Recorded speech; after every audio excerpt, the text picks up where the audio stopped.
Now let's read the Gatha paper for today. We have two. This is the first.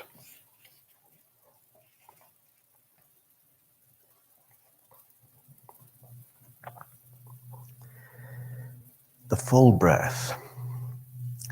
The importance of the breath in the body is like the influence of the weather in the world. As the body and mind act and react on one another, so the influence of the breath takes the chief place in directing mind and body both. Every emotion is caused by the breath flowing in a certain direction, also by the degree of the force of the breath. There are three different rhythms of breath which have influence upon the mind.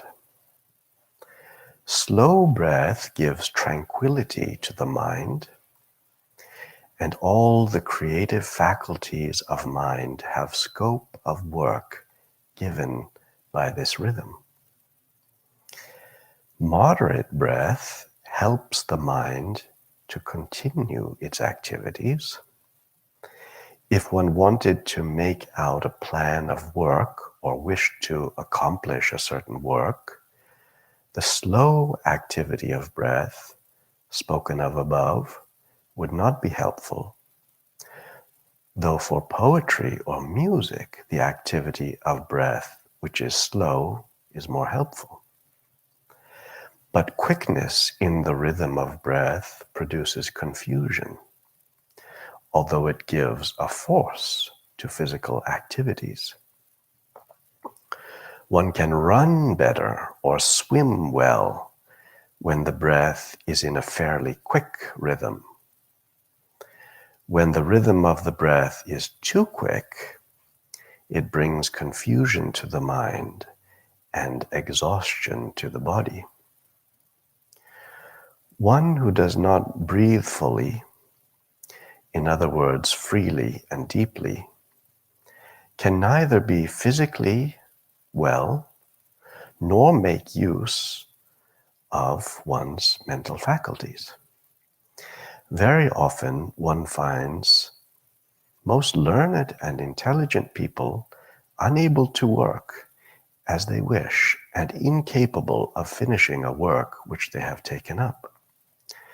Sometimes a person thinks it is bodily weakness or mental weakness or lack of enthusiasm or loss of memory, not knowing that it is very often a matter of regularizing the breath. Most often people think that it is the external senses being tired or exhausted that prevents their thinking. But in reality, it is the absence of right breathing. For right breathing can make the mental faculties clearer and outer organs of the senses more capable of perceiving. This shows that the mind can live a fuller life by what I call full breath. For a Sufi, therefore, breath is a key to concentration. The Sufi, so to speak, covers his thought under the breath. This expression of Rumi's I would interpret as that the Sufi lays his beloved ideal in the swing of the breath. I remember my Murshid saying that every breath which is inhaled with the consciousness of the Divine Beloved is the only gain. And every breath inhaled without this consciousness is the only loss there is.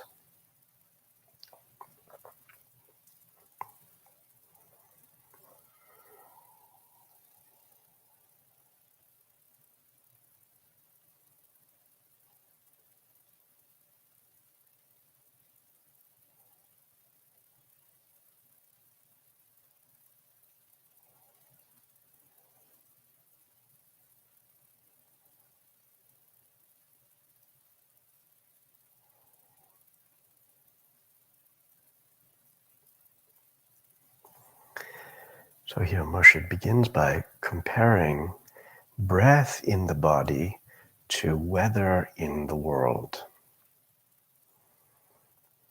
We know that the atmosphere plays a profound role in influencing the condition of the earth. In other words, in the absence of regular rainfall, or when there are great torrents of rain followed by long drought, the earth becomes arid, becomes dry and unproductive. Dust devils whirl and nothing grows.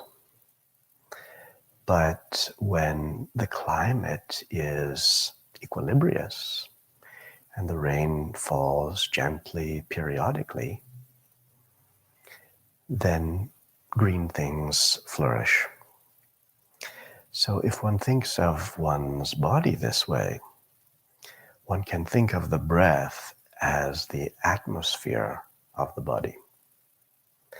And by the breath, again, we don't simply mean the indrawing of oxygen and the sending out of carbon dioxide.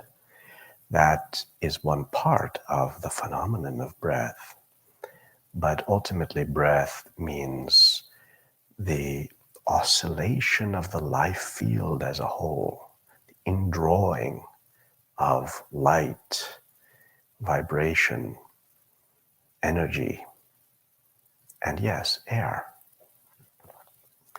And conversely, the radiating out of light and energy, magnetism, air. So this continuous give and take, which is invisible, constitutes the breath. And the body is bathed in the breath, immersed in the breath, in the same way the planet is immersed in its atmosphere. Now we see Earth's climate is changing in our time. And this is a matter of real concern. We have flourished under the good influence of an equilibrious climate for centuries. In another place, Murshid says something quite striking, and on the face of it, perhaps difficult for the modern mind to accept. And that is that the weather responds to our thoughts and feelings.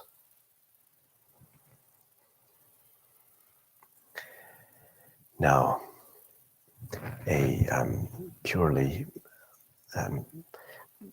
simplistic rationalist response would be that how can this be? The weather operates according to its own laws and has nothing to do with our own internal subjective mental processes.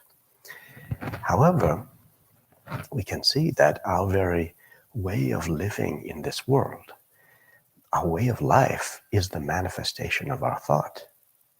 All the things that we produce, all of the technologies that we use, everything connected with our lifestyle begins in the mind, it begins in the heart, in our feeling, and moves from there into manifestation and influences the entire natural world around us.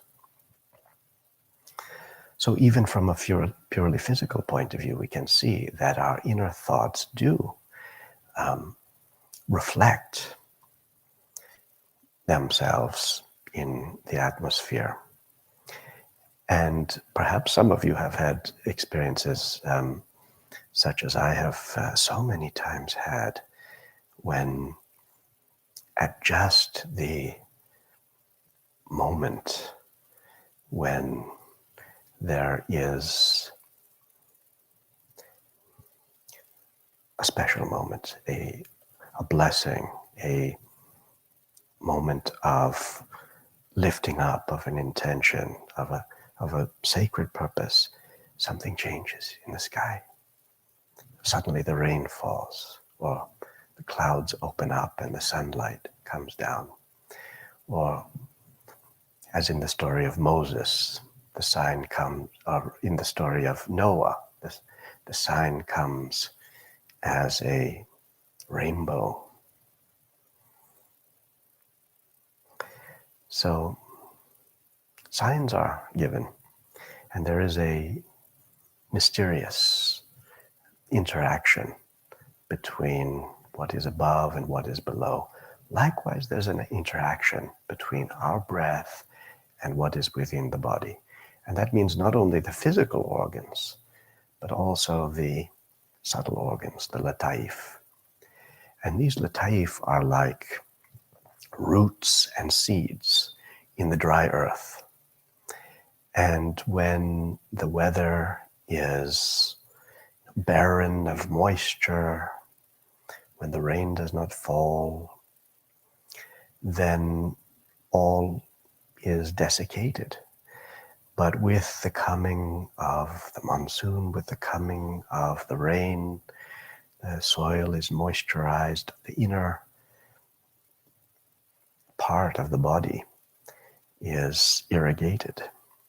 And this is what we mean by the power of the breath to awaken subtle capacities within the body. So Moshe is speaking here about drawing in the all-pervading life in space, irrigating the inner channels of one's body with it, and cultivating that which is otherwise purely dormant. Then Moshe goes on to speak in ways that remind us of three aspects of nature: sattva, rajas, and tamas. Sattva is that rhythm which is deep and fine, very subtle, diaphanous, gossamer, crystalline. Then there's another rhythm which is more pronounced, more active, more available, and that is rajas. Thirdly, there comes that rhythm which is called tamas, which is disordered and crude and rough and brusque and hard and unrhythmic. So three different rhythms. And Moshe points out here that the speed of the breath is related to these rhythms. So when the breath slows down, when we breathe very gently, slowly, deeply, we can enter into a meditative state. The brain waves elongate. One's whole thinking process changes. This is a meditative state of mind. What one has to do is to learn to enter into that deep relaxation while staying awake and not falling into sleep. But one can enter into a state which is just as relaxed as the state of sleep, but remain totally aware. So that is the state of refined, deep, slow breath. And there's a saying of the yogis, which is that every human being is given a certain number of breaths in this world. And so if one seeks longer life, then breathe slowly. One way or another, it will be the same number of breaths. One can breathe them quickly and live briefly, or one can breathe slowly and enjoy a long, long life. One could interpret this also metaphorically, whether it means that one will live many, many years, or whether it means a long life in the sense of when one breathes slowly, spaciousness opens up. It doesn't feel like life is just flashing by. One has the sense of eternity. One feels oneself on the border of infinite time and space. So someone could live just a few years, but live those years so vastly as to have touched on eternity.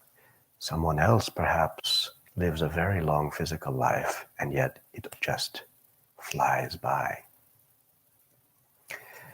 So the slowing down of the breath gives a sense of eternity, gives a sense of depth.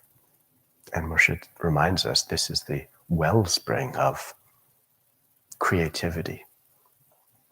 From that deep state comes through new energy, new meaning, which then translates itself into ideas and at last action.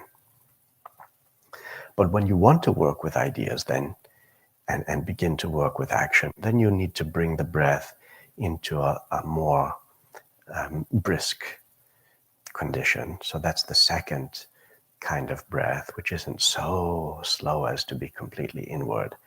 Now, that second rhythm of breath comes into play, where one is managing one's affairs. If you have work to do, things to attend to, one can successfully do that, not by going into a deep, fine breath, which carries one into a state of deep inwardness, but by keeping the breath rhythmic, but also brisk. But then if the breath becomes too fast, it can become chaotic, and one loses one's control, and then one falls into the tamasic energy. And this is, of course, a great danger for all of us, especially when one feels oneself provoked or disturbed by something, when you feel your pulse racing, heart beats fast, your breath starts to speed up, but your breath is shallow. At that moment, one knows the situation is perilous, because whatever one is going to do or say then is likely to come out wrong. So that's the time to be very careful. And that rapid breath comes along. One can step back, bring the breath back into rhythm, and continue.